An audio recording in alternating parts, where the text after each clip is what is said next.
वाहिगुरु जी का खालसा वाहिगुरु जी की फतेह। गुवाहाटी के महाशक्ति धाम कामाख्या मंदिर में जो 3 दिवसीय अब्बू वाची मेला का आज समापन है।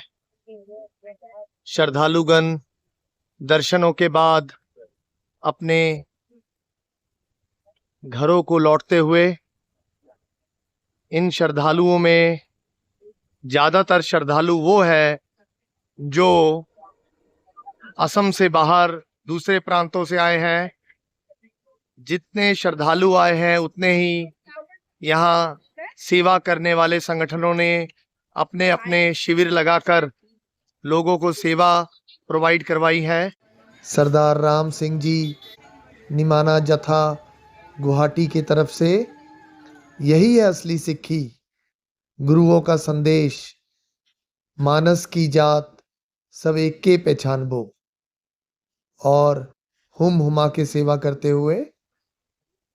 इसी क्रम में हमारे असम के गुवाहाटी के मुख्यतर जो सिख समुदाय है और उनकी जो एक छोटा सा संगठन है असम सिख सेवा सोसाइटी, उन्होंने भी 3 दिवसीय इस महा अनुष्ठान में श्रद्धालुओं के लिए चाय, नाश्ता, पानी और राहदारी की सेवाएं उपलब्ध कराई।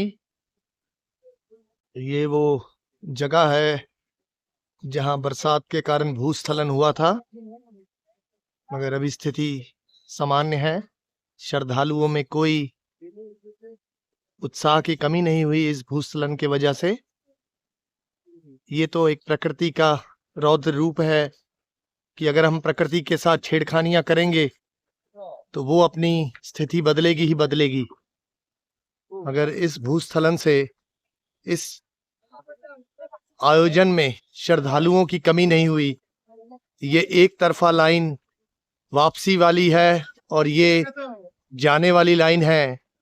जितने श्रद्धालु आ रहे हैं उतने ही श्रद्धालु क्रमबद्ध संख्या से दर्शन के लिए जा रहे हैं।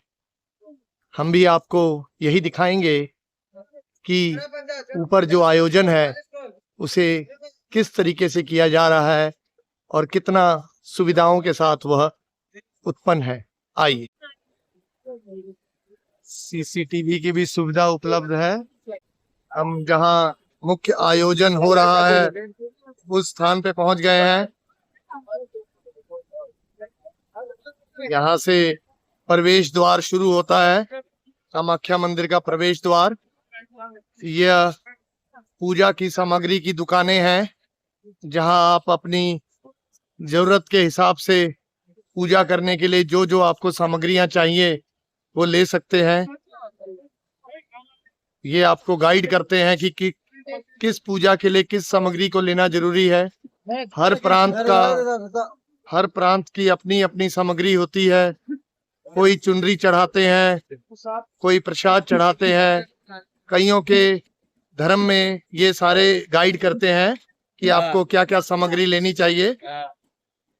कई प्रांतों में माता के लिए कवच और कुंडल भी चढ़ाया जाता है, हर तेग नेज टॉक्स।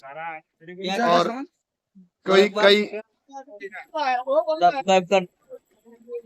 कईयों के प्रांतों में जो जो जिस तरीके की पूजा में जरूरत होने वाली सामग्री है ये सब यहाँ प्रोवाइड कराई जाती है। ये कुछ दुकानों के नाम है, मैं आप लोगों को दिखा देता हूँ। और ये दुकानों का इतिहास 70-80 साल से पुराना इतिहास है इन दुकानों का। तो ऐसा नहीं कि आप आएंगे और आपको आपके जरूरत के हिसाब से सामग्री नहीं दी जाएगी। टोकरियों की व्यवस्था भी इनके पास होती है। आइए हम आगे का आरंभनी देखते हैं। 2000 रुपया का है, माता का नाम लिखा। जो हमारे हरियाणा, पंजाब और यूपी से आते हैं उनमें चुनरी देने की प्रथा है। यहाँ देखिए माँ को चुनरी की भी सिस्टम दिया हुआ है। जो नवरात्रि के दिनों में चुनरी चढ़ाई जाती है, यहाँ चुनरी की भी हर दुकानों में व्यवस्था है। ये साहब मिलना चाहते हैं।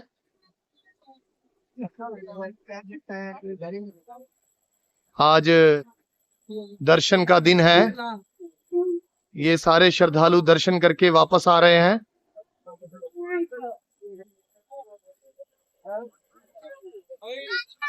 ये सारे साधुगण दर्शन करके वापसी की अपने अपने डेरे या स्थानों की तरफ जाते हुए।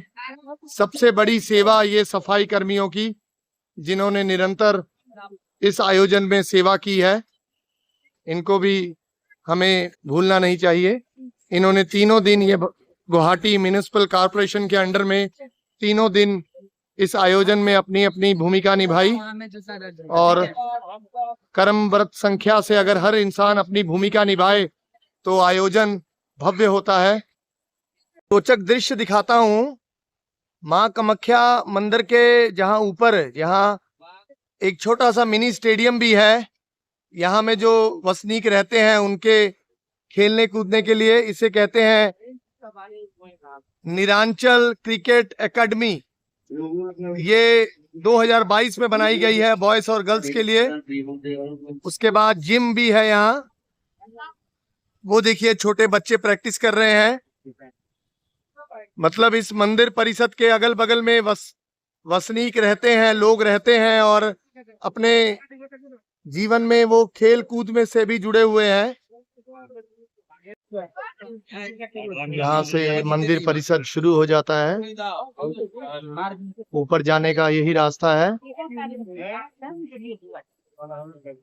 इसका इतिहास प्राचीन काल में भी हमें मिलता है।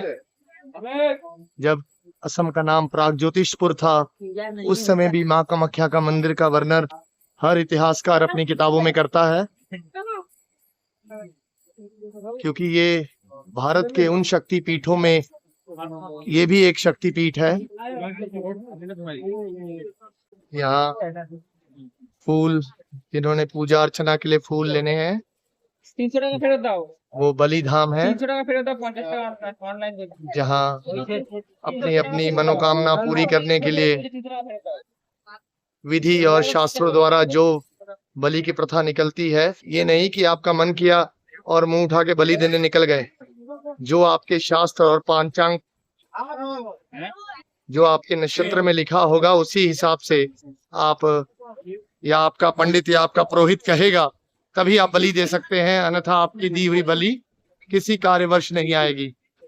ये हमारे साधुगण दर्शनों के बाद भक्तों का अभिनंदन करते हुए सिविल डिफेंस किस तरीके से श्रद्धालुओं की सेवा करते हुए, ये हमारे असम की सिविल डिफेंस सर्विस है। जो भक्त सक्षम नहीं है उनको भी दर्शन करवा के वापस भेज रही है। यही सच्ची सेवा है। मुख्य गेट की भव्य सजावट असम की शान जापी के साथ सारे गेट को सजाया है, फूल और जापियों के साथ। एक सुंदर दृश्य।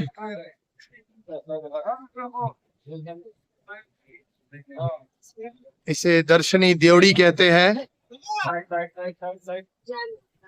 जिसे हम माथा टेक के अंदर जाते हैं। ये दर्शनी द्वार, ये माँ कामाख्या के अंदर का दृश्य। यहाँ से मंदिर परिषद शुरू हो जाता है। ये सारे भक्तगण, साधु संत दर्शन के बाद यहाँ अखंड यज्ञ हो रहा है, क्योंकि यज्ञ की महानता आपको और हमें बताने की जरूरत नहीं है। यहाँ कर्मबद्ध संख्या से पुरोहित बदल बदल के यज्ञ हो रहा है।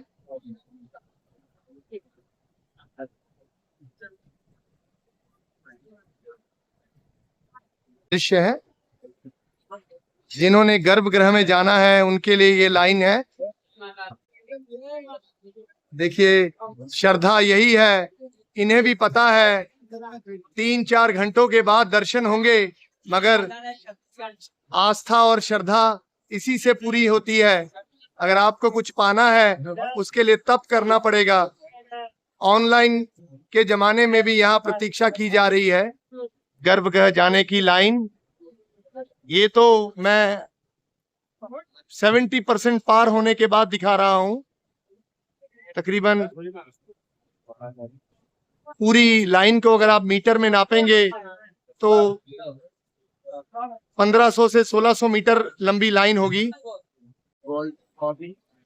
असम से हाँ जी। गुवाहाटी के किन्नर मैं ये बोलूंगी, जितने भी इस कामाख्या मंदिर पे आए हैं सब भक्तों को मेरे माँ कामाख्या सबको सुख शांति के घर पे सबकी मनोकामना पूरी करे और हमारे किन्नरों की हर जगह पे। आपको महंत कहा जाता है? हमारे महंत गुरु के पास जाते हैं। हाँ जी, हाँ जी। हमारे गुरु होते हैं, हमारे परिवार वाले हमारे को अपनाते नहीं है, हमारे गुरु ही हो जो अपनाते हैं, अपने पास रखते हैं, पढ़ाते हैं, लिखाते अच्छा, हैं। आप लोग इतिहास में आप लोग की एक योद्धा हुई है शिरखंडी, आप जानते हैं उनके अपनी अपनी महान योद्धा का इतिहास जानते हैं?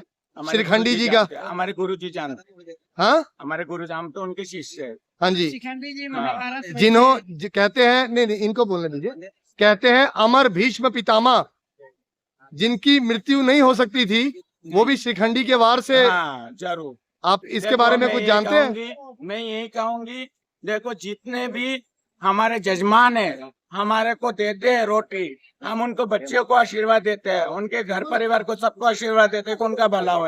हम यही जानते हैं बाबू। कितने साल से आप मंदिर में दर्शन करने आ रही हैं? हमारे कम से कम 17 साल से। 17 साल। बस 17 साल में क्या क्या बदला आपने देखा? बहुत कुछ बदला। भक्त बढ़े या? बहुत बड़े, बहुत बढ़े ना? बहुत बड़े। और सुविधाएं सुविधाएं अच्छी मिल और बढ़ी। हाँ, धन्यवाद। माँ कामाख्या में बहुत अच्छी सुविधा मिली। धन्यवाद। ये बॉबी जी हैं।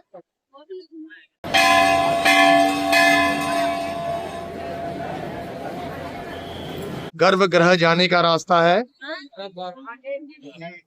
इस गुम्बद के नीचे माँ कामाख्या मंदिर का गर्भगृह है, जहाँ मेन पूजा अर्चना हो रही है। ये मंदिर बहुत प्राचीन काल का है, अहम राजा ने बनवाया था। कई इतिहासकार कहते हैं ये 16वीं सदी में बना, कईयों ने इसे 14वीं सदी और कईयों ने 7वीं सदी का अध्याय लिखा है। पर जिस तरीके की इसमें कलाकारी और आर्किटेक्ट हुआ है, इससे एक बात तो पक्की है कि ये प्राचीन काल का मंदिर है, क्योंकि इस तरीके के गुंबद 15वीं और 16वीं सदी के पहले के भारतीय आर्किटेक्ट में दिखते हैं। जब मॉडर्न आर्किटेक्ट आया था उस समय बिल्डिंग, क्योंकि ये पत्थरों को पत्थर पे रखकर जोड़ा गया है, ऐसी शिल्पकला हमें थम्पियों के मंदिर में दिखती है, साउथ के मंदिरों में दिखती है। जी हाँ, आइए आपको भव्य सरोवर दिखाते हैं। ये कामाख्या मंदिर का वो सरोवर है जहाँ लोग स्नान करते हैं। इस सरोवर में स्नान करके ही लोग मंदिर के दर्शन करते हैं। भारतीय मंदिर श्रृंखला में आपको किसी भी मंदिर में आप चले जाइए प्राचीन, वहां सरोवर मिलेगा ही मिलेगा। इसका बहुत प्राचीन महत्व है, क्योंकि आज तो हम घरों के ऊपर टैंकी, मोटर या अलग अलग सुख सुविधाएं लगा लेते हैं। प्राचीन काल में भी लोग अपने आप को साफ सुथरा रखते थे और उसका एक ही जरिया था जल। और जो श्रद्धालु मंदिर दर्शन के लिए आते थे वह बिना स्नान किए मंदिर में जाना सही नहीं था। इसीलिए आपको भारतीय मंदिर श्रृंखला कहीं भी आप देख लीजिए, आपको वहां सरोवर या जल कुंड मिलेगा ही मिलेगा। तो ये हमारे साधु जी, क्योंकि जल एक पवित्र स्रोत होता है बंदे को स्वच्छ और निर्मल करने के लिए, यहाँ एक रूल भी है कि ताकि ज्यादा देर तक तालाब में नहीं रहना है। इस सरोवर में, यह सरोवर सिर्फ स्नान के लिए है, ना कि जल क्रिया करने के लिए। आप देख सकते हैं कई अपने अपनी हवन कुंड बनाकर बैठे हैं साधुगण, क्योंकि ये जो 3 दिन हैं ये साधनाओं के दिन होते हैं। भारत ही नहीं, विश्व से बड़े बड़े महान महान अखाड़े, साधु संत सब यहाँ आके तप, तपस्या और साधना करते हैं। यह पवित्र जल कुंड से जल लेके जाते हुए यहाँ की सरकार द्वारा पूरी सुविधाएं दी गई है। स्नान के बाद आप भगवान गणेश की पूजा अर्चना करके ही मंदिर में जाएं। भगवान श्री गणेश का यहाँ मूर्ति लगी हुई है जी, क्योंकि प्रथम पूजा गणेश की होती है। प्रथम गणेशे पूज के सगल तरत है साध की, सारी दुनिया साधु की है, ये शास्त्र कहते हैं। और उसी परंपरा को जीवित रखते हुए हमारे भारतीय सभ्यता के ये साधु संत अखंड यज्ञ कर रहे हैं। क्योंकि हम सिर्फ चोला देखते हैं, उसके अंदर का त्याग और जो परिश्रम है वो बहुत कम लोग ही देखते हैं। मगर असली साधु क्या है वो आपको यहाँ आके देखना चाहिए। किनको कितना शास्त्र का ज्ञान है वो यहाँ आपको दिख रहा होगा। क्योंकि सच ये है, अगर किसी ने सनातन को जानना है तो यहाँ आए। मंदिर के द्वार खुल चुके हैं। सरोवर के किनारे यहाँ महान साधु संत यज्ञ करते हुए, अपने लिए तो सबने यज्ञ करती दुनिया देखी होगी, ये दुनिया के लिए यज्ञ कर रहे हैं, हमारे भारत के लिए यज्ञ कर रहे हैं।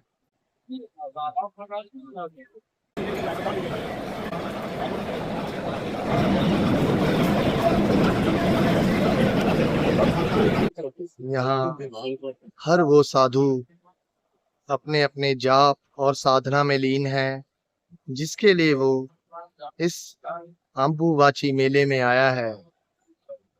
आए तो यहाँ लाखों श्रद्धालु है, कोई देखने, कोई दर्शन करने, पर असली अर्थ यहाँ निकल रहे हैं। जो यज्ञ, तपस्या और साधना की हमें तलाश है वो यहाँ हो रही है। पवित्र सरोवर के किनारे यह साधु मंत्रों का जाप कर रहे हैं। जो ध्वनि आपने मंदिरों में सुनी होगी, आज इनके मुख से सुनकर बड़ा आनंद आ रहा है। निरंतर शब्दों का जाप, कितने सुंदर और क्रमबद्ध संख्या से ये साधुगण कर रहे हैं। जो हमारी सभ्यता है वो यहाँ दिख रही है। साधना के लिए वेश का कोई महत्व नहीं है। यहाँ हमें एक वेस्टर्न वेश में भी साधना करते व्यक्ति मिले हैं। यही हमारे सभ्यता की महानता है। ये बतख सरोवर के किनारे, क्योंकि पहला जीवन जल ही है जिसे हमें बचाना है। अगर जल नहीं तो जीवन नहीं, ये बतख प्रूफ कर रही है। यहाँ कंजक भी है, मगर एक ही कंजक दिखी हमें अभी तक। कहा जाता है कि जो माँ के दरबार आता है उन्हें ये छोटी छोटी कंजकों को, कंजक कुमारियों को कुछ ना कुछ दे के जाना चाहिए।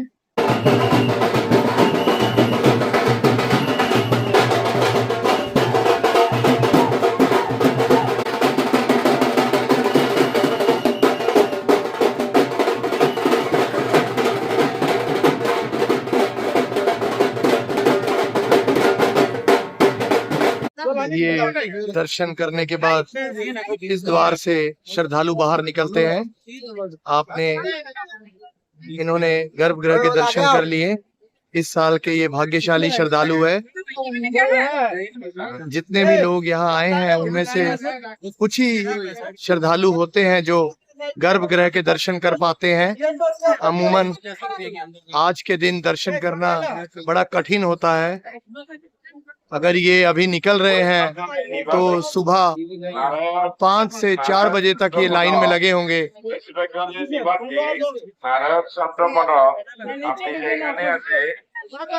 ठीक है जी, हम इस वीडियो को यही अंत करते हैं। अगले साल फिर ये महोत्सव और आयोजन धूमधाम से मनाया जाएगा। धन्यवाद। वेस्ट बेंगल निवासी